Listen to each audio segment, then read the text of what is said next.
Podcasting isn't for the weak. Most people who start, stop. But that's not true for today's guest, Mala and Diosa, the masterminds behind Locatora, Marijuanera, and Señora Sex Ed, are badasses in the podcasting realm and are great friends of mine. A shout out to Radio Menea and Bag Ladies and my baby Perre 101, who were all part of the early generation of podcasting pushing culture forward. It's amazing the community you can build with people, some of whom you haven't even met yet. I have never hugged Mala and Diosa in real life yet. Coming up real soon, because I'll be in LA, but that's a story for another day. Today, I'm getting the hot takes from Mala and Diosa on what's going on in the world, a bit of their story, and of course, talking about their experiences with reggaeton. Flipping the script on them, because I was just on their podcast. I'm excited. And later on, this week's Código is with Valeria Cid, an amazing Dominican Boricua artist based in Miami who can sing, honey. The mic is on. Her persistence in the industry is admirable. And I take any advice that she'd give because she's still here. And her time is coming.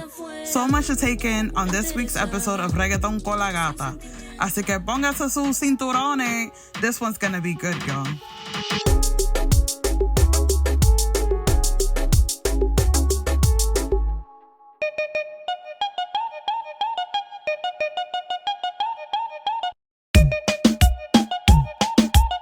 I'm super excited because I'm here with the girls, my day ones, Locatora, Diosa y Mala, las chulas de Los Angeles.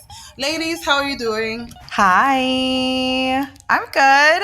So nice to be here talking to you again. The last time we had a conversation, you were on our podcast.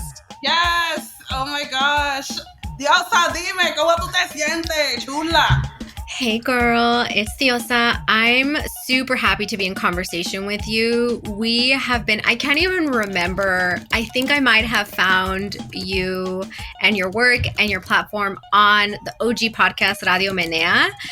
But I've been like just such a big fan and supporter of your work since then. And we've had you on our show. We've had you on our other show. Like we've like are super down to collab with you. So it's an honor to be in conversation with you. Y'all know I had to spin the block. I love y'all so much. For y'all listening, yes, these ladies are my day ones, as you've heard in the monologue prior to this conversation. And in which case, we are going to hop right into it. Mis amores, Locatora. Oh my God, it's literally been years. You guys are OGs. I mean, in the sense of like Latinas in podcasting. It's a very general and hard question, I guess I would say, but like, if you had to like reflect on what it's been like all these years, storytelling, this telephonic novela of yours, and not to mention Marijuanera, not to mention like all of the evolutions of, you know, your storytelling, just tell me, what is that like? Both as like a storytelling experience and also with the dynamic of both of y'all. You know, it's so interesting that you asked that question now because we just saw news of podcast where like their second host has dropped out, right? And it's not easy to keep a show going. And hosts don't always make it past a couple seasons. And we've seen that with several podcasts where it's not meant to be a rotating host setup, but it ends up becoming a rotating host setup because hosts leave, other hosts get brought in, on and on and on, or the podcast just close out and cease to put out new episodes. So on the one hand, it's been so amazing working together and building our show, building our slate, building our company, bringing in friends. It's also been really eye-opening over the years to watch other shows not do the same. So I don't know. I feel grateful. I feel inspired. And I wish there was a way that like podcasting could be more sustainable for people, but it's hard. It's hard to keep a show going. So at season 10, I'm so happy with where we are. Season 10. Yeah. 10, y'all. They're not new to this. They true to this. They're dedicated. Like, honestly, goals. Honestly, just like, you guys said, oh, it's an honor to be here. It's an honor to have you. I love y'all so much, and y'all inspire me. And honestly, in many ways, more ways than one, you guys have kept me going as well. So thank you for being you. Like, I'm excited to give y'all flowers. Like, that ass. Thank you. One of the many reasons why I love y'all so much is because y'all keep it real. And y'all keep it real while being exactly who you are. You're like, this is where I am. This is what's going on. This is my take. This is the background of it. You guys take like journalism seriously. And I appreciate that because, to grab a mic and start talking. So, just some people just be on Amazon, buying a little cake, yapping, just saying anything. So, like, I know y'all got opinions on that and that whole phenomenon, especially with everything going on. Dios, I want to hear from you. What is your take? Because people just be yapping, girl. I know. I mean, listen, I love that podcasting is in some ways like has democratized the media space in the sense that anyone can really make their own show, and a lot of underrepresented voices have made their own shows, successful ones. I applaud that. I always will. At the same time, not everyone with a mic is a journalist, right? Not everyone with a mic should have a podcast, and I'm talking about the manosphere. I'm talking about like the misogyny, transphobia, homophobia being spread on some of the most popular shows out there. That I'm not about. And so it's like everyone could have a podcast. Not everyone should have a podcast. And that is my take. And I'm not talking about the women. I'm not talking about the marginalized voices that should be like given platforms and should be given resources and money to make a successful show. I'm talking about the ones spreading the hate, spreading the misinformation, the manosphere. Like, that is what I have a problem with. Mala, go off. I think what happens too in this space is once somebody with their podcast or their TikTok account or their Instagram, once they gain enough of a following and enough visibility, there's almost this immediate transference to this title of influencer, like they're influential. And then in times of crisis, like the time we're in right now, we see a lot of, I think, energy spent like asking people with visibility and large followings to be like voices of the community, leaders, say something, do something. But are they the right people to say something or do something? And I think sometimes we and I say we, the Latino community, to keep it specific, I think sometimes we put too much stock and too much importance behind somebody with a microphone and 1 million followers or 1 million monthly downloads. And the question is, like, what are they pushing out to those 1 million followers? And what are they saying that's being downloaded 1 million times? And is it making a dent in the problems of the world? Is it adding to it? Is it propaganda? I think we have to be careful. And this is where the idea of like literacy comes in. Like, can you figure out what's a legitimate place to get your information and what is a place that's just yapping? I know I pushed this podcast in the right direction because it's the way that my last couple of guests have said the exact same thing in regards to media literacy, in regards to like Mike being a privilege. It's like, exactly. And it's like, again, for those listening, we are not haters. Be great. At the same time, it's like, bro, it's a privilege. Like, you can't just be saying shit and like people are listening. So like super, super stuck on like that part that you said regarding like wanting to put these people with these 1 million followers to talk. And it's like, yes, we should be como que listening to people who are already saying the things. There's so many people saying the things already. So it's like, if that's where they at, let's just accept it for what it is. And I'm guilty of that too, because I used to be like, yo, these artists, and I'm like, you know what? We don't need J Balvin talking about Afro-Latinos. Like, you, go stay over there. You feel me? Like, you do you. You know what I mean? Colores. Great. Red as a song. Let's go. Like, that's your range, and I need you to stay over there. But, like, passing the mic is something that's very effective, and if only they'd implement that. So that's something I want to see. So thank you. Just on that point, like, I've seen so much. Every time there's a crisis, why aren't Latino influencers saying something? But I never see them reposting Maria Hinojosa, who's been saying very legitimate things for decades and who is a source and who has a team who has a production company and fact checkers and researchers and writers. And the input and the interest in the Latino community and the things that are going on with us instead, and she has visibility, right? She has a platform, but we're stuck on why isn't Wendy Ortiz commenting? Why isn't so-and-so commenting on such and such? And it's like, but why them? And why not the ones who have been doing it? I agree 100% with what Mala said. And I think part of that is that there are folks that are now solely getting news from influencers, from TikTok, from social media. They're not going to see Maria Hinojosa on MSNBC as a correspondent. They're just not.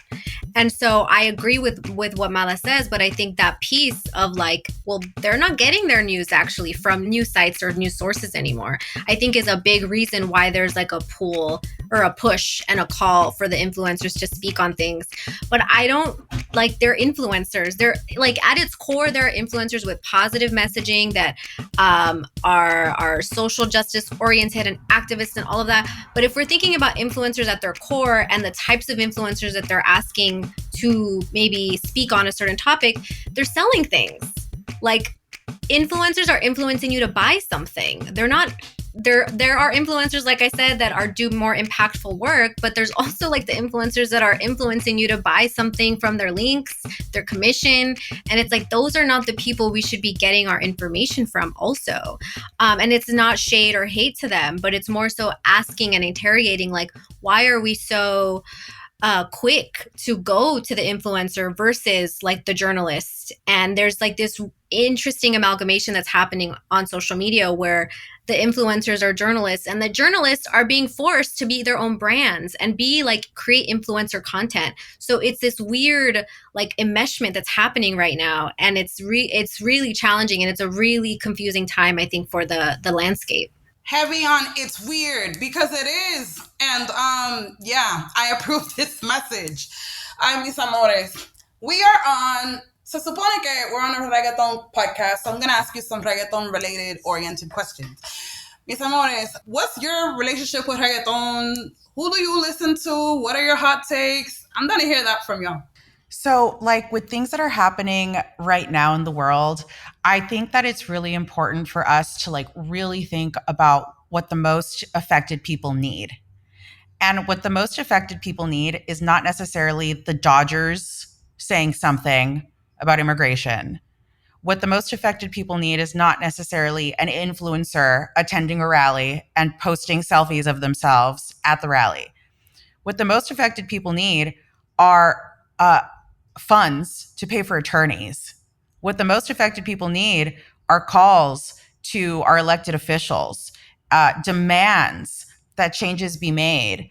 What the most affected people need is for the community to like know thy neighbor and check in with people that need support with getting driven to work, grocery shopping. We need to alert each other when ICE is in the neighborhood. And I think that on the ground level, we see that folks are doing that.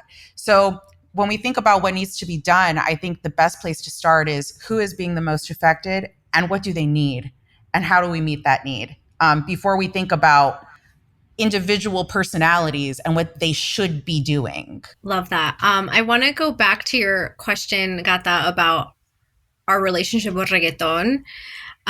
Because when you posed that question pre-interview, right? I really sat with it and I was thinking about it because I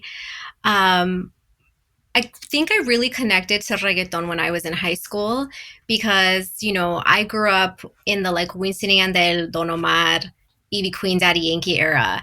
And it's also like, you know, when you're in high school, that's like when you're coming into your sexuality. That's when I was coming into mine, exploring my identity, my queerness, and being curious and interested in like a sexual experience, right? And so I think that for me, that's when I like connected with reggaeton as a genre. And I also grew up in a family that loves to dance, and our family parties, like, they go until like 3-4 in the morning. Like, we have a primo who's a DJ, and he like, it's just a regular family party and there's a DJ because my cousin's the DJ, right? So there's like always a good playlist. And I think also living in Peru when in 2014 like exposed me to like listening to reggaeton like before it hit mainstream US. And so that's when I like first like got into like Plan B. And obviously they had been like in the industry for longer than that, but I think like Plan B as like a duo, that's when like it like really hit for me. And but like now I listen to like still like what would be considered like reggaeton viejo, right? Because like that's like the stuff I grew up with, so I'm gonna keep listening to it. And you know, but then like contemporary artists that I'm also into now, it's like, you know, the Bad Bunny, right? Who doesn't love Bad Bunny? Yandel, Tokischa, Young Miko. I know that they don't exclusively do reggaeton, but they do like reggaeton songs. And so that's like my experience with reggaeton. I love the genre. I'm here for like the conversations about the politics of reggaeton. That's like one of the things I've really admired about your work and your platform. And I just want to like add that I was a really big Nicky Jam fan until 2024. Now I'm just like big eye roll. Anytime I hear him, anytime I see his name, I'm like, ugh, this fool. That's it. That's my relationship with reggaeton. I think for me, like, it was definitely MTV Tres. It was definitely MTV Tres and music videos from like Daddy Yankee, Cataluna, Nina Sky, even like Fat Joe, like back in the day, like seeing music videos primarily from artists based on the East Coast who were doing reggaeton and watching that from here, from California, that was my entryway into reggaeton. So I'm screaming because I asked the question and Mala was like, before we get into that, this is what we need. And I'm not mad at it because all of that can literally be applied to these reggaetoneros, to the larger culture of what's going on, to what they're not doing. You know what I mean? Like they can be contributing to things like that. So I'm like not mad at that because at the end of the day, you know, like prior to hitting record, Diosa and I were getting into just like my frustration of like how much reggaeton artists aren't getting into what's going on right now. And part of that I've been able to identify is the fact that these artists are literally from Latin America. So it's like they got their Latin American issues, but you know, at the same time they're touring in the US and they want that US dollar. Okay, so but like, also got that, like, then why is Nicky Jam endorsing Donald Trump? Why is Anuel endorsing Donald Trump? Like, cuando se les conviene, no quieren opinar. Pero cuando sí, you know, like I feel that, I get that, I respect that. Like a lot of these artists are living in Latin America, so they're not gonna, no van a opinar. But then when it comes down to it, we have someone like Nicky Jam, Anuel, endorsing the most racist president that's currently supporting our people. So like cuando les conviene, sí. Oh, absolutely, girl. And trust me, I'm not speaking in exception of. I'm speaking in addition to. ¿Me entiende? So, like, right on the money, and exactly why I wanted to bring that up, because I'm like, you know, that's what really, Mala's response was really not off topic. It was really just right there. Like, it's like really just an encapsulation of what the heck is going on and our collective frustration, which is valid because, come on now, like, people can be doing much more because exactly as you said, Diosa is like, cuando les conviene, this is not cute. And so, on this sense, and only because, you know, Diosa, you brought up Bad Bunny. Girl, what's the hot take on him skipping the US? At this point, I'm asking everybody who comes on the show because I just love hearing everyone's hot take. I thought it was gangsta. Yeah. What is your hot take? I think so too. I think it was so, I mean, and so many people have said this, I'm not saying anything new, but I think it's so beautiful that he started with a residency in Puerto Rico. Like he's going back home after touring the US. Like he gave us a tour. He gave us multiple tours, multiple years. You know, I saw him back in, I forget when year, fue antes de la pandemia, when it was Por Siempre, that tour. So, I mean, he's been to LA, or he's been to the US many times. I love that he's prioritizing, one, going back home to Puerto Rico, and two, like prioritizing a tour in Latin America, because a lot of artists don't actually go to Latin America. They'll skip, like there's so many times Peru is skipped over, you know? So I think that it's great. I support it. And I think he's sending a message. It does obviously hurts the Latino fans who love him and want to see him, maybe don't have access to travel to see him in Latin America or Puerto Rico. So I get that. I understand that sadness and frustration of wanting to see your favorite artist. But I also get where he's coming from. I think it's hilarious that he's like making Americans chase him all over the world. I think it's wonderful. Like, if you want to see him, you have to travel across the globe. You have to inconvenience yourself. You have to support the local economy of a different country. You have to. And I think that that's genius in a lot of ways. I mean, you know, of course, we can always get into the politics of uh, of vacations and tourism. We've of course covered those things on the podcast, but on the mere fact of inconveniencing Americans, I think he's right on the money. Absolutely. And girl, you clocked it. It is funny to like watch everyone like, well, let me go buy my flight. Like I love it. I support it. I'm with it. Like, I've never been so in tune with this man ever. And y'all know my opinions about him. So that's saying a lot. And in which case, Mala, I'm gonna go back to you really quick because I'm sorry, you said the word funny and I'm like, this bitch is a stand-up comedian. We can't just get past that. Hold on, pause. First of all, I want to give you your flowers with that because you've been killing it. I'm paying attention, okay? Like, out there in these comedy clubs in LA, like standing up to these crowds and whatnot y defendiéndote. Comedy is not easy. First of all, like, let's pause. Let's go back to that. What's that been like, girl? Like, I've been applauding you from over here. I love it. I just want to hear about that. Thank you. Yeah, it's been really fun. I got started with stand-up basically in the middle of the pandemic when it was kind of okay to go out again and businesses were opening back up. The open mic scene and the comedy clubs started to come back to life. And when that happened, I knew that I wanted to go and give it a shot. And for me, it's all about writing and taking your writing and bringing it to life for a crowd. And it's like this like very original form of theater, I feel like. Just one person, a microphone, a story. And that's really what comedy is storytelling. And I love it. Since I'm in grad school right now, and I haven't really done much stand-up since I've been back in school, because stand-up comedians don't go to grad school. That just doesn't happen. That's not a thing. They don't go to class. So it's hard to do both because stand-up is a lot of late nights. And if you're really pushing and you're really doing it, then you're out every night and you're on stage every night, either doing a show or at a mic or multiple shows or multiple mics. And, you know, right now I'm focusing on learning how to make movies and TV shows. So I'm at USC, I'm getting my MFA in film and television production. And that's a whole other monster. But I love it. I love it. And for me, it's like, how can these things come back and feed the podcast again and feed the production company, Locatora LLC. And it's just cool to take all these different influences and sources of learning and sources of art and reflect it back into the trunk, which is Locatora Productions. And then we have all these branches. So it's been dope. I love it. I also like the stand-up there's a lot of men and there's a lot of white men and there's a lot of like creepy men and uncomfortable men. And so it's one of those things that as a woman, you really have to like navigate the space and be smart about it. And, audiences are hard. They'll eat you right up. They don't care. They will outwardly hate you. And you just have to be okay with it and take it on the chin.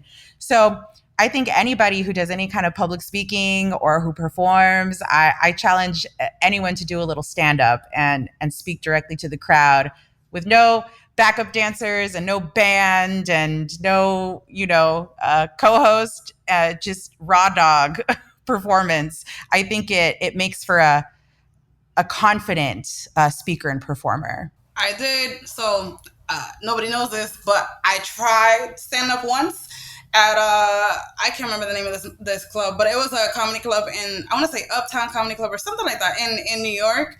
And they had like open calls. Casting call, qué sé yo. Like they had openings for like people to go up, show their stuff if it's good, whatever. And I bombed so hard because I didn't, like, you're like writing. I'm like, oh, that is important. I was really young when I tried that. And so I didn't think about timing. I didn't think about timing. And it was like, you got 5 minutes. And if by 5 minutes you're not done, there's going to be a red light that's going to like shine at the other end of the behind the crowd. And if we red light you, get off. You know what I mean? Like your time is over. Girl, I was bombing so hard. They had to come up on stage and tap my shoulder. They was like, girl, it was like so embarrassing. I was like, and I had friends come. This was in New York, and I had friends come from Boston to try to watch me and support me. And it was really bad. And they was like, "Gata, it's okay. You're gonna try again." I was like, I'm gonna do lectures, and like if we're gonna do set, it's gonna be later because like we're gonna take some classes first, and like it's not easy. So kudos to you. Oh my god. And speaking of lectures, you said USC. Is that University of Southern California? Yes. University of Southern California. Can I just say I commend you for giving it a try and going up there. And sometimes, I don't know, I think sometimes bombing is hilarious. I think bombing itself can be so funny. Like, oh, I just ate so much shit in front of all these people. And but you survive. And yeah, I think that's amazing. And what I love about your pivot and staying in lectures and in academia, the expectation is not to make them laugh. But if you make them laugh, then they love you so much and it's a bonus because they're really not expecting a laugh. But if you can sneak them in there, then it's a win-win for everybody. Last thing, and then I'll wrap up, is that my feedback from my live podcast taping of Perreo 101 at Tribeca was, she's brilliantly hilarious. I was like, I'll take it. I'll take it. Oh my gosh. And speaking of, like just funny and joy and things of that nature, it's really hard to hold on to that sentiment right now because there's a lot of things going on right now. And so, I don't know, not for nothing, Dios, I would just love to hear, like, what is keeping you up nowadays? Like, I guess we're going into the realm of like self-care, which I still think is important. So like, dime a ti, girl, because the skin is glowing, you look good, you look zen, so you gotta be doing something right. Give me the tips because I need. Girl, I just came back from Mexico. That's my tip. Anytime I go to Mexico, that's where I'm able to travel to the most frequently, just based on geographical location. Right, I'm in LA. It's a hop and a skip depending where you're going. Anytime I come back relaxed. I'm well fed. Like, I've shopped a little bit. I've walked a lot, and so I just like come back a little more refreshed than usual. So that's probably what the glow is. I've also been on birth control for like over 10 years. No, that's a lie. 8 years. And so I think that has something to do with the glowing skin. But just, I don't know, in terms of like just regular self-care, I mean, it does feel like the world is on fire, because in so many ways it is. Being in LA has been really challenging. I was thinking like, just going to Mexico for 5 days, like just leaving the US, like my nervous system immediately relaxed. Obviously I'm going to Mexico as a tourist. So Mexico has its own like geopolitical landscape to navigate. So I want to recognize that. But as a tourist, right, I go and like me relajo un poco. And I think, yeah, just finding ways to like reset your nervous system is really important. Obviously, that doesn't mean like you can take a trip every week. But I think for me, it comes back to like resting. Like I try to get 8 to 9 hours of sleep. Like I don't always get it, but on a good day I get like 9 hours, and like I don't sacrifice that. Running movement is really important to my just general well-being. So just being active. It's like I don't work out I think when you're in your 20s, it's like you work out to be like thin and fit and hot. And now I'm like, oh, I'm working out for my mental sanity. I'm working out to like maintain like some type of calmness, or I will like chew everyone out. You know what I mean? Like I have to exert this anger somewhere. And so I've been saying like my runs have been fueled by rage, because that is what it is right now. Real. And Mala, your skin glowing too, girl. What you doing? Like, going to the está cuidando. What do you tell the people? Oh no, I'm just like in love and stuff. So that'll do it. That'll do it. That's carrying me. That's all. Love will do that to you. Love will do it. That love glow.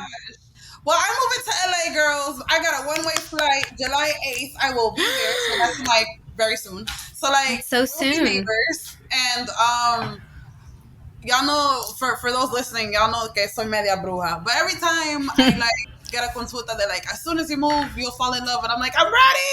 Because being single's for the birds. It's for the birds. Like, I'm done. And not for nothing. And just quick side note, and this might be personal, but like, I am 31. And I feel like since 27, like the older that I get, I feel when I'm ovulating mad hard. And like, just like, I don't know, my body is kind of mad at me for like, not for nothing. And I don't mean to be projecting, but my body in particular, the older I get, it's like angry because I'm not pregnant. Are you guys like in some similar ballpark to that? Because I'm over here like, do you got baby money? Like, what is wrong with you? You know what I mean? It's like, girl, calm down. At the same time, I do want a little one. Just as like, girl, where's the money coming from? So it's like, o sea, she's coming. She's a little here. But tú me entiendes? It's just like, girl, calm down. I don't know. I'm rambling. Yes. What is your relationship with that? Because the older I get, the more like, this is hitting me hard. Like physically. Like, I mean, this goes back to that I've been on birth control for like 8 years. So I have not had like a natural ovulation cycle. I haven't had a natural, like a full like 28-day cycle, right? In a long time. So no, I don't feel that. But I know that that's real. That's real. Like you can feel when you're ovulating, right? There's signs like your different cycles. But I do think that just our age and the women around us having these conversations of whether or not they want to have children definitely feels more frequent.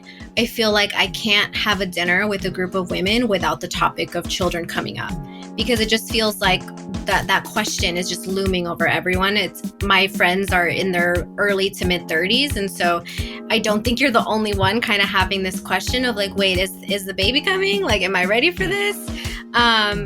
And so it is something that I even interrogate within myself, like constantly. I think that, I don't know, I'm not basing this off of like, this is an anecdote. This is anecdotal. This is not research. But I do feel like our generation is like the women that have interrogated and asked, like, do I actually want to have kids more than any other generation has? Because there's a choice now, right? And our choice is being stripped away from us more and more as we continue. But there were women, I mean, women have always been socialized to be mothers eventually.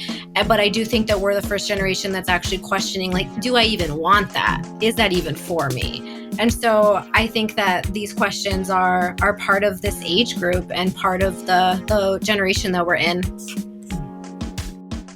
Absolutely. Mala, what's going on with you, girl? Because it's the way I be yelling at my uterus once a day. Oh, man.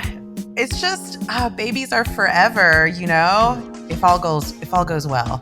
You know, best case scenario, babies are forever. And, you know, there's like people who, once my kid turns 18, they're moving out. And that's not how I was raised. We don't live that way. Once you have a child, they're always your child. And even when they're adults, they're still your child. And parenting never ends. Parenting ends at death, basically. Not to be dramatic, but I think about that. And then I feel no rush whatsoever. I have no rush in me when it comes to procreation, because it's something that is so... It's your body creates another body. Like, they have your actual tissue, right? Like, your fetus and your baby are made up of the things that you're made up of. And it's so serious. It's such a severe situation. And I don't take it lightly. I don't take it lightly at all. So I'm very cool with waiting until the exact right moment when I am absolutely ready to take on that responsibility forever. No, girl, ditto, because I mean, once I tell people, once they're here. And yeah, I'm not in a rush either, which is why I'm looking at my body like, girl, can you hold on? You know what I mean? Like, hold on. But oh my God, speaking of procreating and practicing procreating, you guys have Señora Sex Ed, and let me tell y'all something. So again, I'm single, so I was in the very ghetto place of Tinder recently, and I matched with someone, right? And as a public figure, it's always very awkward because it's like, I get on the app and I swipe, and sometimes I see people who know me, and I'm like, haha, no. But then, you know, like, whatever. There's some people who, I think the scariest thing is like when people know me and I don't know that they know me. It's like, that's creepy. But But whatever, I matched with this guy. I won't say his name. I'll spare him spare him. And so he matches with me. He's like, oh, what do you do? And I'm like, I never know how to answer the question because it's like, as soon as I answer, that's it. Like, you're just on Google and then all of a sudden. But I was like, oh, what the hell? Like, what do I got to lose? I'm entitled to a life too. And so I told him. So he went down a rabbit hole and he Googled me and he found my interview with you guys. So we went on a date. and he brought it up. He was like, I know so much about you.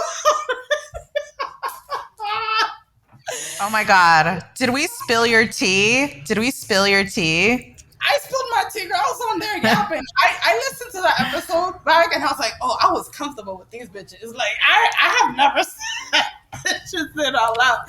But anyway, I just thought that was funny and I wanted to pass it along. But also, being on the Reggaeton podcast, sex, let's get into it. Like, what is it about, my direct question here is, what is it about the como que putería es reggaeton que te llamen? Because I know que te llamen de alguna manera. So, like, what is that manera for you?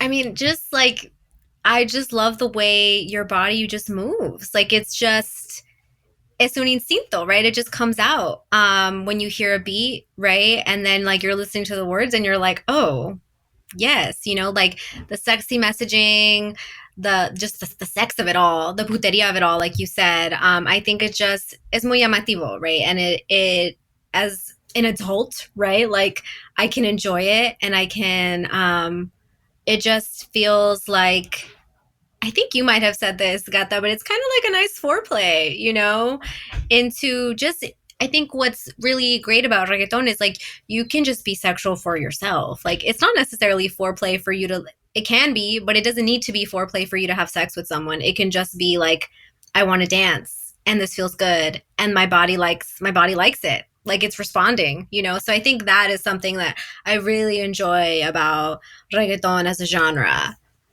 For me, I love how explicit the lyrics can be and how we're just laying it all out there. I want to do this to your body, and this is exactly how I'm going to do it. And I think it's so sexy. And I love the way that, I don't know, I feel like women, femmes, when we're on the dance floor, we are the star of the show. Like, reggaeton is for the girlies. Reggaeton is for the pretty bitches to shake ass and flaunt our stuff and wear the cute fucking outfits. And it sets us up to just be like sirens, goddesses. And in a way that, like, we don't have to be pure and we don't have to be angelic. We can be our carnal selves. And I think it's glorious. Oh, absolutely. I love that. I'm like, the puteria calls them too. What is the take? But also, I'm dying to know, like, so right now, if I had to analyze reggaeton, I'd be like, okay, so Tokischa is giving us the things, right? But also, it's like, thankfully, she had like and I don't mean to project completely because I know some of her stories. She had it hard growing up and developing and things of that nature. I mean, like, mainstream wise, in regards to, like, how we're consuming her, she's had a good run in the sense that, like, for all the puteria that she's put out and the messages that were very como que nicely, put together for our consumption and whatnot, like, it's been refreshing, because it's like, where else are we going to get it? I also wonder, like, if it's like a lot of pressure for her, so to speak. I know she loves it. I'm also just like, I guess what my question is like, do we need more than one? I think yes. I also, like, am laughing because I feel like there was like such a prominent culture that was like hell bent on trying to keep her down and like trying to correct her, and which is where I'm going. I was inspired by like what you guys said in regards to like just feeling your body and like tapping back in with yourself, right? And I'm like, she's done that, she's achieved that, she's doing that for other women with her music, But the forces at play, you know, which will never go away, that we're trying to like correct her into a good woman and like what represents a good Dominican. It's like, it was OD.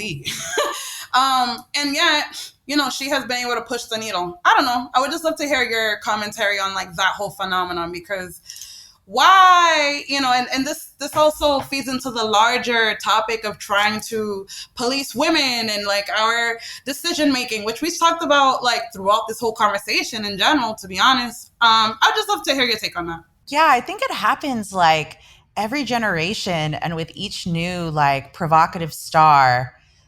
And you don't even have to be provocative. I mean, Britney got it. Even J-Lo, I think, gets it, and for their own reasons.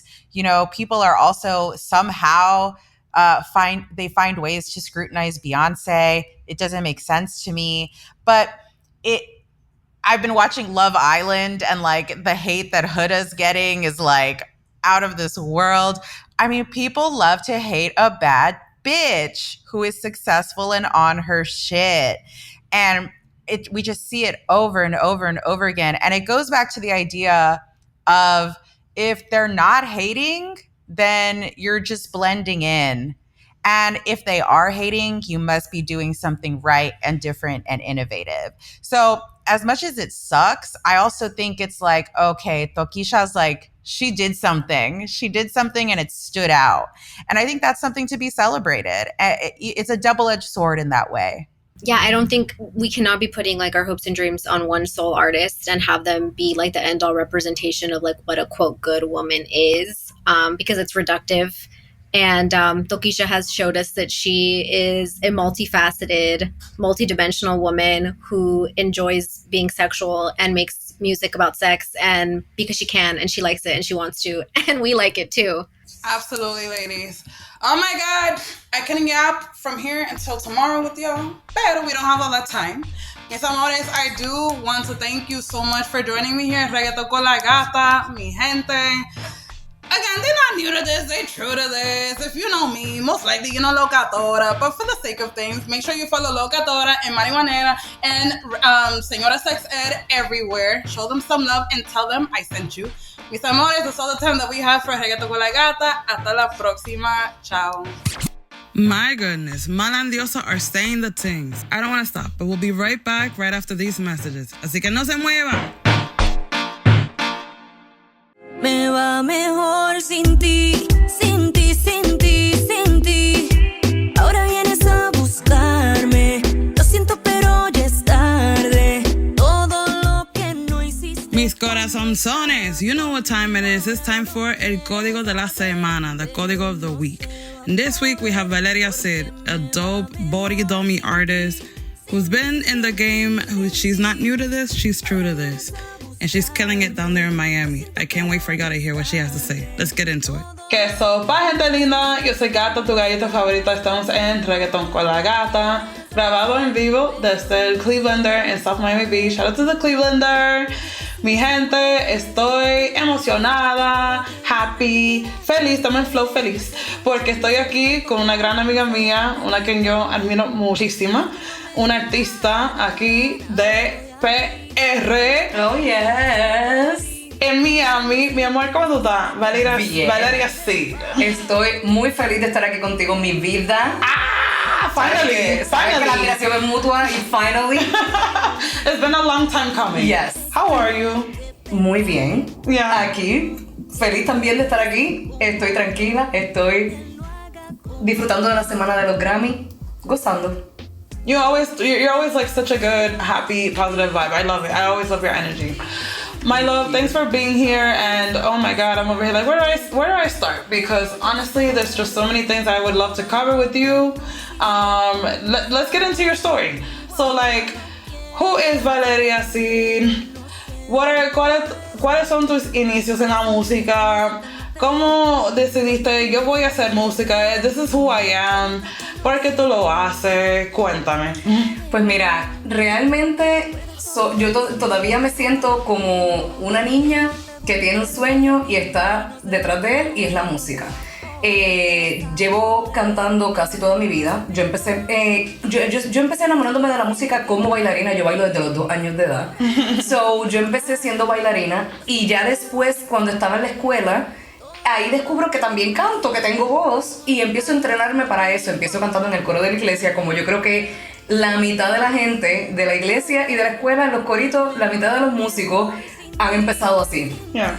Entonces, después, ya para cuando me fui a la universidad, entrené la voz con mi profesora en ese momento, se llamaba Marisa Alemán, una dura de Puerto Rico. Entrené voz y todo y empecé mi carrera como baladista.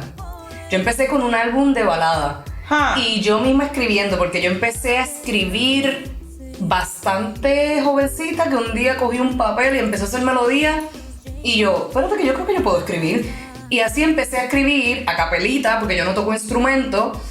Tiki empecé y después me junté con un productor que él le sacó los arreglos musicales y así yo empecé en la música.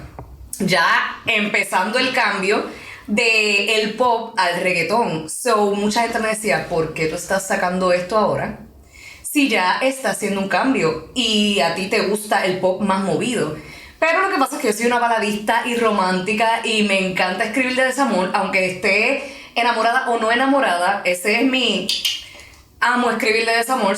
En ese momento yo tenía muchas canciones que quería sacar que fueran como mi esencia, mi experiencia, y con eso yo quería empezar en la música, sabiendo que después me quería ir a algo comercial, no porque fuera lo que estaba pegado, era porque tú sabes, yo bailo, tú viste mi show el año pasado, o sea, yo soy una bombita de energía en la tarima. Y pues la balada, yo no me veo toda mi vida cantando así como paradita y algo más lento, que me encantaría incorporarlo entre las dos cosas, que yo tengo canciones, balada urbana, yo tengo más popcito. Yo juego con todo para que yo no pierda mi esencia, pero a la misma vez tampoco pierda todas las cosas que me gustan, lo movido, lo pop, lo más sentimental, algo que apele a algún tipo de sentimiento, y así voy por la vida. I love that. Oh my God, there's so many things to chew from there. First of all, baladas? Yes. I mean, that makes sense. Porque si eres romántica, estoy obsesionada con Cindy. And we're going to get into that in a second. Yes. What I do want to go back to is, because we have that in common, I sing in the choir too. Good shit. Were you soprano, alto? Mezzo soprano. Okay. I was a soprano once upon a time, and as I got older, started talking like this. I'm kidding. I'm now an alto. Altos are popping too. Yeah, Sopranos are. Yes, they are. Pero no. I love that. We have that in common, and no, I wanted to go there. You said baladas, and I was like, oh, I know baladas. I swear I do. And I started thinking, Laura Pausini. Kind of things. Viva Med. I don't know the next of the words, but like, Laura. You know, like, okay, period. Let's go vocals. Salguito. Claro. Pero thank you, novelas, and their intros. Keeping me. Totalmente. Yo creo que por eso, o sea, yo soy una novelera, o sea, me fascinan las novelas. Yo creo que de ahí, ¿de quién es ese hombre? Como esas cosas así, ahí como que uno le coge el cariño también. Oh my God. No, so much synergy here and so much beauty in your story, and I love this. And it makes sense. It makes complete sense. To you, to who you are, to what I've heard, to what I see, like, it's all cohesive.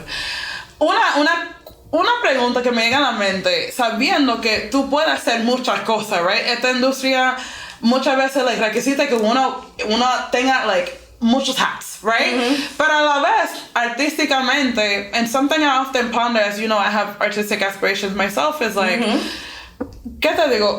Do you think it would be easier per se if you like just chose one genre? Like, that's always something that goes through my mind with artists. Like, is it easier per se, like, en términos del éxito, o quizás no, porque te estás limitando artísticamente, entonces no te sientes como que esto es parte de mí, pero no todo quien soy, and like, I don't know. I don't want to answer the question, but I want to ask you that. Like, what's your take on that? Mira, la realidad, yo pienso que esto es bien relativo, porque hay artistas que tienen bien definido lo que quieren hacer y lo que no quieren hacer y se casan solamente con, yo solamente hago trap, and this is what I do, y solamente, y tienen su público en eso, pero no, lo más probable no le va a alcanzar a llegar a cierto tipo de personas, pero no hay por qué tener que llegar a todo. Si lo que tú quieres hacer es rock y tú estás bien mentalizado en que tú solo quieres rock, que te sigan solamente las personas de rock,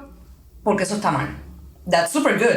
Lo que pasa es que el pop ahora mismo está tan amplio porque está el pop urbano. El pop is popular music. Popular music. So it's like whatever sound is popular. Exactly. Yeah. Uh-huh. So, la realidad, yo me caso más que todo con el pop itself in general.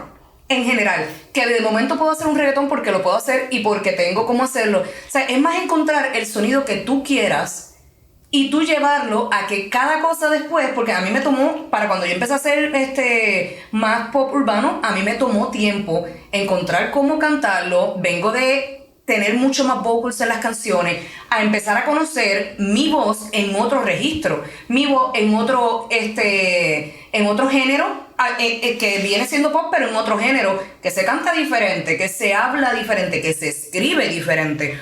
So, es más que todo encontrar tu voz en lo que tú quieras hacer, que la gente, no importa si tú hiciste una bachata, porque Rosalía se tira una bachata, se tira Which I have thoughts on, but keep going. Yep. Se tiran de todo, pero tú sabes que es Rosalía porque ella ya tiene su voz, no importa lo que ella decida hacer, así Karol G, lo que sea, cualquiera de ellas, poniendo mujeres, they know what they are y la gente sabe quiénes son. So, ellas juegan. Lo chulo de la música es tú no encasillarte en algo y jugar a ver hasta dónde tú tienes la capacidad de llegar como artista. Y yo lo veo de esa manera. I think that's intelligent. Yeah. I hear that, and it makes sense. And it really is muchas veces like on a case by case basis, because como bien dijiste tú, like hay muchos artistas que están como que yo solo hago trap. Lo que tú vas a encontrar de mí es trap. No busque nada romántica, es trap. Y eso está bien. So like I really appreciate what you said. Y otra cosa me llegó a la mente mientras que está hablando. I'm like, oh, I'm with a singer. Like, yes, I've interviewed many people, but like you know how to sing. Which, you know, I don't mean it, this is not shade, this is full respect, but it's like, mira, hoy en día, so you don't even need to know how to sing to make music anymore. It's not a requirement, and it's terrifying to a lot of people. Because it's like, okay, what type of parameters is there? There really aren't that many. Not in English. I'm sorry, I'm like laughing. No, it's because there's a lot. Because it's true. I'm a talk singer. If I'm be honest, and it's not because I can't. I'm not Beyonce. We're not gonna go there. I am not Beyonce. I'm in reality. I know. I don't have that register, that vocal register. Pero yo doy algo, whatever. But more importantly, like to what I want to do. I'm a talk singer. Getting to the point, you actually sing. And so, how is navigating that? Because I have, and in my experience, I've seen in the studio artists who try to riff, right?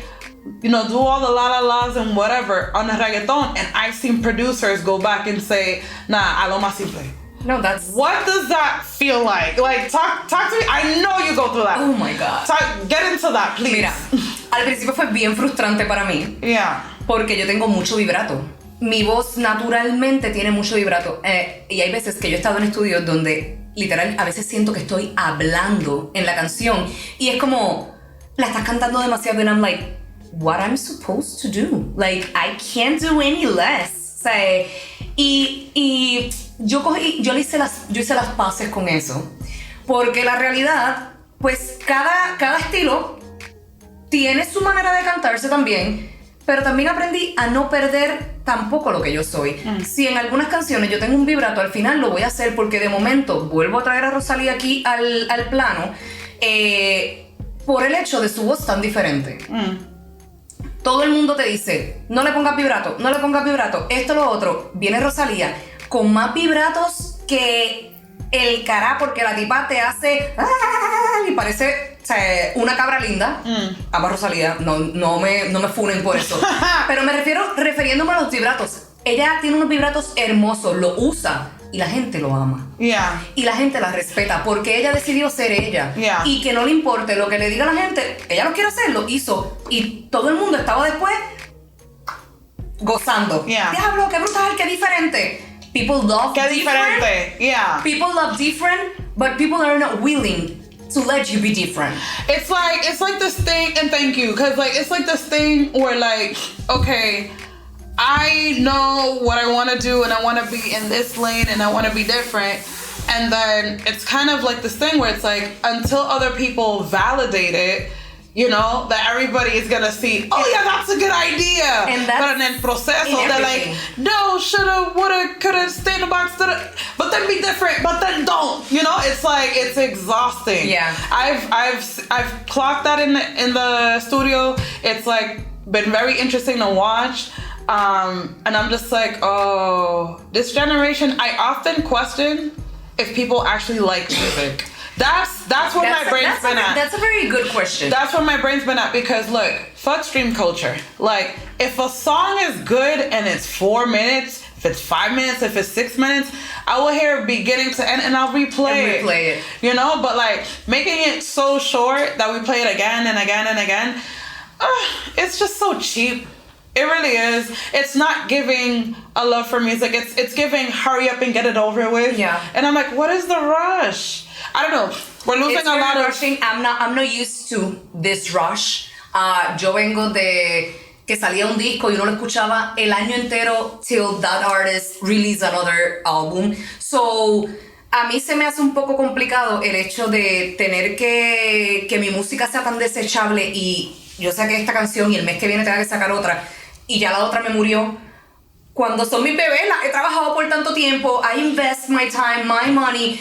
As an independent artist, this is so difficult sometimes. Y es como, ¿por qué tengo que matar la que tenía antes tan rápido si todavía puedo tenerle un poquito más de buscarle la vuelta de que siga creciendo la canción? Y no es que no pueda crecer la canción después que sacas otra, porque si la persona te escucha, busca esta, va a buscar las anteriores. Pero yo siento que ya el amor a las canciones por separado ya no tienen ese cariño tan fuerte, porque ya sacaste y tienes que estar pensando, ay, para que la distribuidora me ayude, tengo que seguir sacando música, and you don't enjoy your process. I'm so glad you said this. I'm so glad you said this, because this is something that I don't feel like it's talked about enough. It's something that I feel like people have really swept under the rug. Like, it's something that people are pretty much like, this is a game, get over it. And I'm just like, what are we heading towards if this is what the dynamic is? This is why I think I really am a historian at heart, because I really live in my nostalgia, and like I be sounding like una abuela back in my day, but really what growing up, qué lindura fue durante los tiempos del LimeWire, when like you had to download with these viruses, like pa'l mundo, te cogió el virus, la computadora, no te prendió en un día, pero tienes el disco. You know, and then you're hearing in the songs like Barrio Fino coming soon, to this before, and like it's like it was an appreciation. Mm-hmm. It was a build up. It was we're listening. This is the album for the year. You know what I mean? Exactly. And like, oh my God, it was just such a different culture of like how we listen to it. I miss iPod, like that culture. I used to do people's iPods. I was a coder back in the day. I used to do people's MySpace pages, them div layouts, get at me, HTML, CSS. Pero no, it was just such a magical time. Sure, they put the little song now in the Instagram profile. It don't hit the same. You don't know what it's like to have a top 10. No. They don't know what it's like to have a top coding, 10. We all been coding. Because MySpace era coding completo. So era un codifiqueo ahí para tú. Yeah. Tener a tus tener a tu música, tener todo. Man, they don't know a photo bucket. Mi gente, we're going far. Pero it was a different time. And like socially, you know, how we communicated musically, how we consumed. Now, I'll be honest with you, like, I think that's also why, speaking for me at least, I got the tiny studio. I've been in the studio for a while, like, creating the vault. And I'm also anxious because I'm like, y'all better appreciate this stuff when I come out, because it is expensive, and I would love to hear from you, like in regards to like you're an independent artist, making music costs money, marketing music costs money. What has been like the most frustrating part for you? The beautiful part and the frustrating part being an independent artist in regards to like building up your musical repertoire, building up your audience, having to be consistent. What does that look like? You know, like, dime.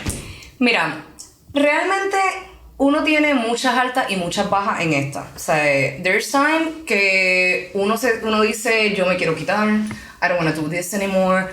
It's been so long time doing it, haciéndolo yo sola, no pasa nada. Que uno ve y uno cree que no pasa nada, pero si tú te vas atrás 10 años, 5 años desde que empezaste y miras hasta dónde estás, sí han pasado cosas. Simplemente que no nos está pasando lo mismo que a todo el mundo y pues uno se llega a frustrar. Right. And this is very common. Trabajamos en algo muy incierto. Porque así mismo, ahora mismo, yo digo, me quito mañana, pero el tema que iba a sacar, ese era el tema que de momento iba a explotar. O de momento yo digo, después de este tema, quién sabe, y ese es el tema que se explota y llega a muchos sitios. Tú no sabes qué tan cerca o qué tan lejos tú estás de esa canción que va a explotar. So, yo he aprendido demasiado, me he conocido demasiado, he encontrado personas increíbles con las que trabajar, porque con quienes yo he hecho la mayoría de este proyecto son los Jacobs, unos productores de Colombia, que son demasiado talentosos y me han ayudado a encontrar lo que yo quería, como yo quería sonar. Y ya yo aprendí cómo a mí me gustan las cosas. Y entonces, por más que en algún estudio me digan, estás cantando muy así, yo quiero que me cantes más así, ya yo tengo el decir, respeto lo que me quieres decir, porque siempre con respeto, pero también a mí me gusta de esta manera. Podemos ver cómo llegamos a un in-between donde no se pierda esto, lo otro. So, tú te empiezas a conocer, y cuando menos tú te lo imaginas, pasan cosas. A mí se me perdió un proyecto entero con lo que iba a ser mi álbum, y ahora yo lo que estoy sacando son demos masterizados de las canciones que en los demos se escuchaban mejor. Eso para mí fue súper frustrante, porque estuve casi un año sin sacar música tratando de figure it out what I was doing con todas esas canciones que yo llevaba 3 años trabajando. Decido después sacarlas, pero en ese interín recibo una llamada para que mi canción esté en una serie de Netflix. Yo no lo estaba esperando. No era algo que yo pensé que me iba a pasar. Pero eso ha hecho que Crema para la Fresa ahora mismo, orgánicamente, esté llegando a 1 millón de streaming en Spotify. Que para algunas personas eso es, ay, pero todo el mundo llega a 1 millón. No, yo no llego a 1 millón así de fácil. No. Good for you, girl. O sea, so that for me, it's a very, very big thing. Yes. Y si lo puedo decir donde sea que vaya, lo voy a decir. Me lo voy a celebrar, y voy a celebrar de que fue algo que me pasó en el momento donde yo creía que me estaba pasando lo peor. Y me pasa algo que ahora mismo me tiene una canción que independiente, sola, sin nadie, está sonando en lugares donde menos me lo imaginé. El lugar que más la están escuchando, di que París. ¿Qué hace la gente de París escuchando di que Crema para la Fresa? Oh. Pero that's it. That's the good thing about o sea, cómo se mueven las cosas ahora. Eso sí, porque te lleva un alcance que antes lo más probable no llegaba. Pero esa es la magia de esto. Va a haber altas y bajas, te vas a frustrar, pero tienes que saber qué es lo que tú quieres, qué tan real tú lo quieres, porque ahora mismo mucha gente quiere ser cantante. Right. Porque es fácil. Right. Porque es fácil. And that's why pasan 3 años y tú no has vuelto a ver de esa persona. Yeah. Porque se necesita un pellejo fuerte para esta industria. Yeah. Y, ¿sabes? You have to estando pegada y no estando pegada. Porque el que está pegado tiene que saber, ok, pegué este tema, ¿qué tema voy a hacer ahora que no baje lo que yo hice? Que sigan los números. O sea, es un constante, no importa qué tan avanzado en la fama o musicalmente ya esté, siempre va a haber algo que te va a estar comiendo dentro. Tú tienes que tener la mente bien. Yo hace menos de una semana yo decía, Dios mío, yo no sé qué, no aguanto más, no puedo más. Y ya después otra vez me sentía la diosa del mundo. O sea, son momentos. O sea, tenemos los momentos, tenemos que saber abrazarnos y saber qué es lo que uno quiere, qué tan grande es el sueño que tú tienes y qué tanto tú estás dispuesto a aguantar para llegar a lograrlo. And this is why I'm rooting for you. No, because if anyone was like the epitome of like consistency, like you come to mind, and I'm not just saying that because you're my friend, like honestamente, like, you keep going, you know? And I know that's hard. You literally just explained how hard. And, like, honestamente, es tan lindo, like, poder verla, like, from, like, a personal standpoint as well as professional. So, felicidades. Gracias, mi amor. Eres el melón, que no es nada de fácil. Y la gente... I mean, what an ugly thing to say también de que todo el mundo come melón. Todo el mundo no tiene melón en Spotify and en todo streaming. Like, eso es la meta. And también with, like, this algorithm. No, there is a lot of artists. There was a miracle like, for some people. So, like, no, felicidades. Thank you, my love. Oh my God, no se queda mucho tiempo, but we need to get into Cindy.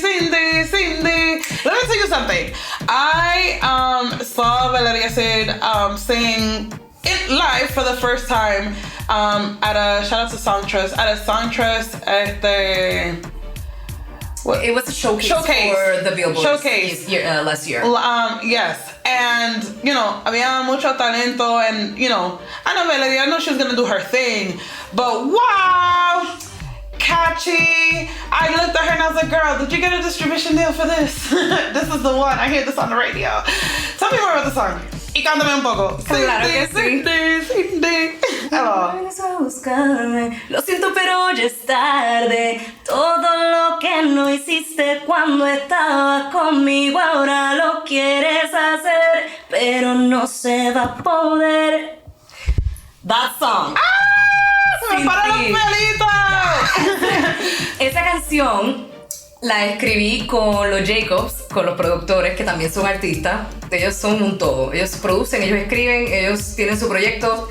Y nos sentamos un día y empezamos a jugar con la idea de qué pasaría si esa persona no está contigo. Y ellos empezaron con las melodías, empezamos a jugar con cositas y salió este tema. Y realmente fue uno de los que más me encantó. Este y otro que no ha salido todavía. Eran los dos que yo decía, estos son los bebés. O sea, realmente yo dije, ok, lo voy a sacar ya porque estoy loca que este tema salga, porque me encanta. Pero no tuvo ningún distribution deal. Yo distribuyo con Symphonic.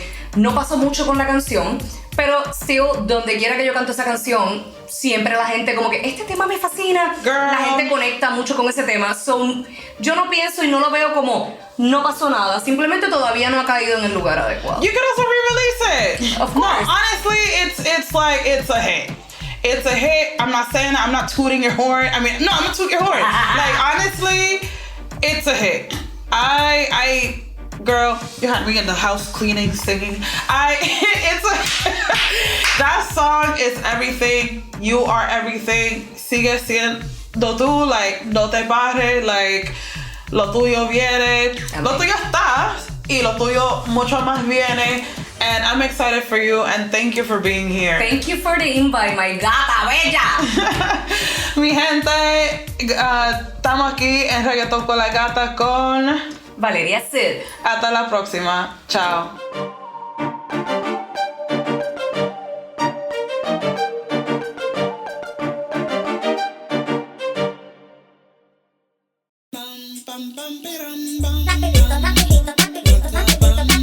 Now that's enough yapping from me. I'm excited to hear from one of you. You know what time it is. It's time for some Rapidito. Let's get into it. Dime, ve, gente linda, es Gata, y estamos en Rapidito. And I'm here with Eva Arreguín de Dallas, Texas, representing Los Mexicanos. Hey! We lit. Yeah. Eva, thank you for being here in Rapidito. Tell me, you from the South? Yes, Dallas, Texas. Some people don't consider Dallas the South, but if you get here, you will see that we are very much still the South. I have never heard that. Like, get me hip. What's that whole thing about? And there's a lot of history there, and I wish we had time for it, but this is called Rapidito, so we're going to make it fast. So a lot of people say that the South technically stops at Houston. Houston is obviously a big city here in Texas as well, and so a lot of that Houston culture and a lot of that immersion that happens, I think, across any state absolutely still reaches Dallas. And so that is a bigger conversation for another day. But a lot of us, younger folks especially, I think, we know we're the South. And we like to always give credit to Outkast because the South got something to say, right? As he mentioned in the, I think, 1995 Source Awards, right? East-West Coast rap battling happening, and this Best New Artist happens, and someone from Atlanta got to put on for themselves, right? And so shortly after, we saw that immersion of Southern rap really take over. But I am a big advocate of Texas music specifically. A lot of your favorite icons are from where? Texas. So we got to give Texas the credit it deserves. Okay, Texas. Like, I hear it. I feel the energy. Yes. And damn it, because being Mexican, being from the South, being from Texas specifically, Sure. Especially during these times, there's a lot going on and there's a lot to be learned. What are your thoughts on that, just in general? Yeah, I think it's really heavy, right? I think we're obviously feeling a heaviness across the nation, as we know we are a nation of immigrants, right? And so there's a deep heaviness that a lot of us are feeling when we came from them, right? And we're rooted in our people. And so I know I've even been asked, like, why should people be allowed to fly another flag besides the American one? And I'm like, I cannot believe we're there, right? When did we become ashamed of, being proud of where we came from? What a beautiful gift it is to know your culture, right? And to be rooted. So I think for me, it's definitely made me everything I am, and made a big part of why we created De Colores, right? Why do we tell these stories? Why are we reclaiming our narratives so that we don't forget our histories and our truths, right? So it's a lot of beautiful parts to it and a lot of hard parts, but I think people have a deep misunderstanding of what actual people in Texas are like, and that we're not all the negative stereotypes that are often said about us. What is something that is not a stereotype that you want to see corrected, that you're like, yo, why are people doing that? Why are people doing this? Like, what is that for you? A stereotype that we want to see corrected, is that right? Or like something that is wrong in culture in this context that like you want to see corrected. Oh, baby, how much time you got? Okay, I have a long list. Go on. So I think something I've been saying for years, and there's so much we can discuss as far as anti-Blackness and Latinidad in general, right? That you know. But I think more specifically, I often have critiqued, especially in my work, non-Black Latinos' comfortability with saying the N-word, right? And as someone, listen, and I'm not even trying to put my family on blast, but like my family is like that, right? Where we grew up, shout out to Oak Cliff, Texas, when you grow up in a hood that like makes you feel like you're okay to say it because you're cool with Black folks, it still does not make it okay, right? And so that's something I've been preaching for a long time. And I think it's really frustrating, even when I think of like, Latino artists in Texas making great music, but or fun music, but then they're like Trump supporters or whatever, right? And we saw that a couple times this last election. But it's just like, how are you going to use this word when you don't even know the history of it? So you're just comfortable saying it, and then people are telling you they are not comfortable with you saying it, but you still do it just because of your own comfort. Like, it's to me, it's not that complicated. You should just stop saying it if you are not a Black person, punto. And if you don't understand that, you should go unpack the history of the word and why it was used so demeaningly to oppress people, and consider maybe using any other word that you can say and or, want to use. But I've been preaching that one for a long time. I'm sure even when old Gina Rodriguez went, you remember that era, honey. Like, definitely a part of that Twitter era where she left the building after that. But yes, it's complicated, right? And it's definitely, I know my Chicanos, my Mexican Americans are definitely guilty of it, but it's by no means limited to just us. I think it's a issue nationwide, worldwide, etc. Oh my God. There's so many thoughts on that. I heck you was speechless for a second because I was like, this is something that, yes, it exists. Yeah, I have, I grew up in Boston, East Coast, and around Dominicans and Puerto Ricans, and I have seen, they didn't have an ounce of melanin in them, and they were using it themselves, and I was like, and they're using it in front of me, and I'm just like, and then these are the same people who are like, you're Latino? And it's like, bro, you gotta pick a side. I don't know. The ignorance, honey. Because it's just, the willful ignorance in certain aspects of this is like so deliberate, because it's like there's so many parallels to that phenomenon in white supremacy that a lot of Latinos don't want to accept. So absolutely, kudos to you for bringing it up, because it's I got the hot tea every day. No, kudos to you for bringing it up, because it's still an issue, and especially now where people are like trying to figure out who should be fighting for who. It's like, bro, there's so many things to be corrected, to say the absolute least here.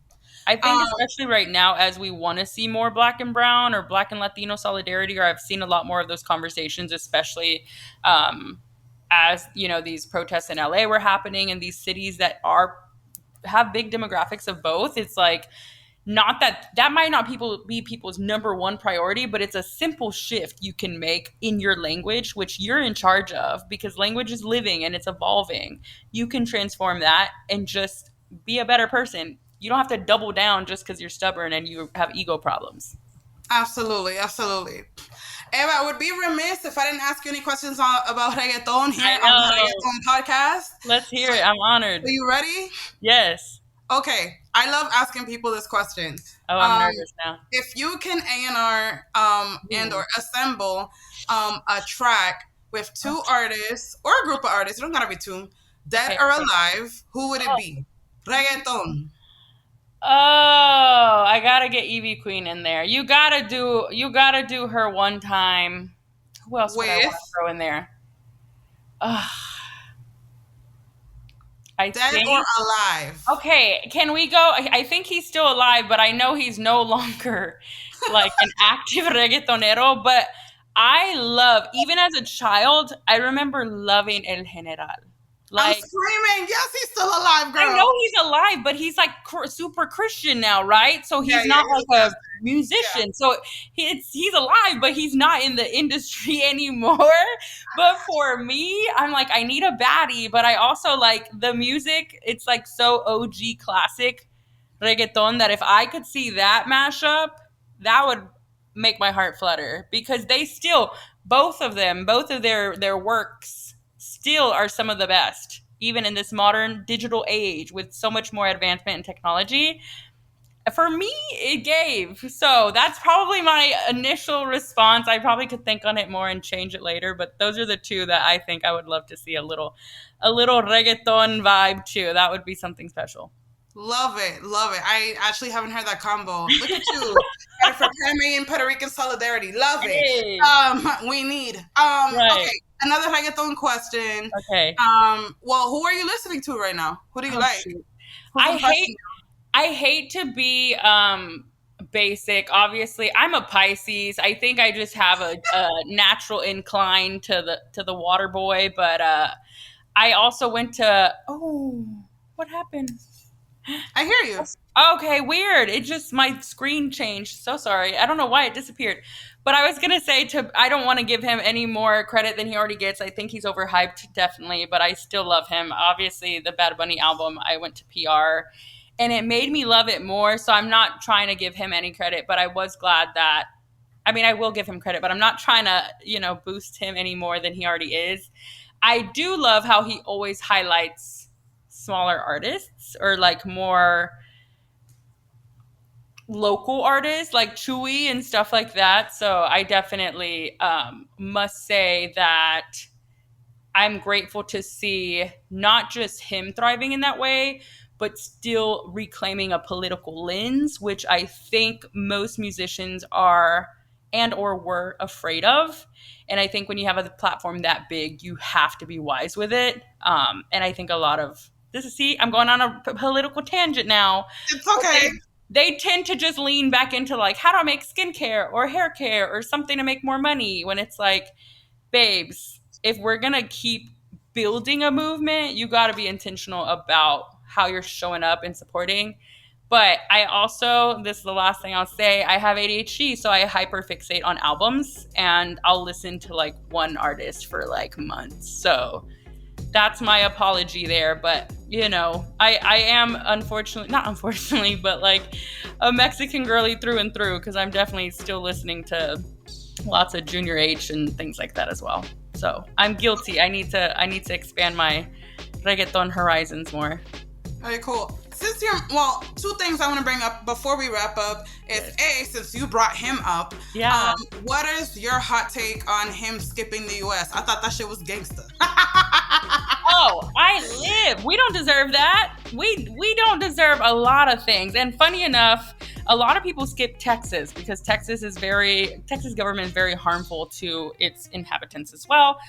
So it didn't hurt my feelings by any means because we already experienced that here in Texas. But also I'm so happy that he's being so intentional about taking care of his homeland, right? This entire album was about him reclaiming, I think, his relationship to his home, right? And so saying, hey, no, actually, y'all are gonna come here. No, actually, I'm gonna wait until I even announce more shows so y'all can get nervous and only consider the beauty and magic of this island, because this island deserves that much more love and respect than how y'all speak on it over there. So really, y'all don't deserve me over there, which is true. And I think unfortunately in the music industry, a lot of times it's not until you make it in Mexico or in the US that you're seen as like serious, when it's like, no, the brilliance is in the island already. Why not bring people here so y'all can enjoy it as well? So I already loved Puerto Rico, but after visiting this year, I'm officially obsessed. So I love to see it. I hope the people that go from here treat it with the great respect it deserves. Treat the locals with the most love and funds, pay them. They deserve everything. They are a beautiful people, and go learn the history and respect the land while you're there. Absolutely. And my last question, because you're Mexican and we're talking about reggaeton, and reggaeton Mexa is like people are obsessed. People are losing their minds right now. Are you hip on it? Like, I probably know it, and I don't even realize it's considered that, because when it comes to the subgenres, honey, they grow every day. So I definitely am like, who's considered that? I might already be listening. So to answer, I mean, there's just like a lot of artists. I'll put you on. Shout out to Ana La Sensación de la Mia. Okay. She's in episode 4. She's a badass, like, queer Mexicana making reggaeton mex, of course. This is when you think of artists like Yeri Mua or Bella Cass. Or like that subset of artists. And then there's just like a lot. Like, so it's just like Mexican artists who are making reggaeton. I, as a historian, I won't chime in too much, but like what I've been particularly, like, I don't know how I feel about it yet, but like there's like a phenomenon, and I feel you. There's a lot of subgenres popping up every day. And it's funny calling them even subgenres, because what they are is that like one producer heard a Playero mixtape for the first time and then said, this little sound from this one song is dope. I'm gonna make a whole bunch of songs with this one sound, and then now they're calling it something else. And I'm like, there's so much to say about that, but that's essentially what's going on. Yeah. Sure. So, but yeah, for those listening, that's the context of that. And yeah. Eva, thank you so much for being on Rapidito. Listen, thank you for having me. I'm excited. I'm about to go put on some reggaeton mexa right now because I don't want to be disappointing my people. But I absolutely adore you. I appreciate this work. Thank you for being such a leader in this space, because we as Latinos have so much work to do, but we also have a lot of joy and culture and history to be proud of. And so you're helping lead that charge in this field. And I'm very grateful to you for inviting me on. Appreciate you, girl. Mi gente, that's all the time we got for Rapidito. Hasta la próxima. Ciao.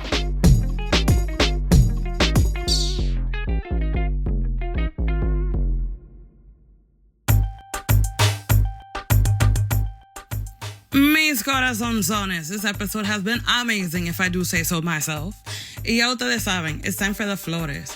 Reggaeton Con La Gata is an iHeartMedia production, co-executive produced by Nuria Net of Shake It Easy Media, Te Quiero Mucho, produced by Grace Gonzalez, Te Amo, edited by Sebastian Payan, Shout out to my production assistants, Naomi Acevedo and Kayla Eccleston. Y La Musiquita by Happy Vibes. I'm your host, La Gata. See you right here next week on Reggaeton Con La Gata.